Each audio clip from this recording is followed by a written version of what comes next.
नभेटेको भए ठिकै हुन्थ्यो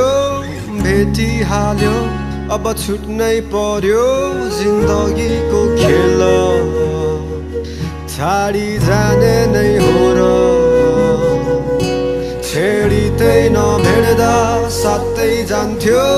प्राय समय अङ्गालै हुन्थ्यो पिरती साँचे थियो अनि माया गाँसेथ्यो तिमी हाँसिराख्नु है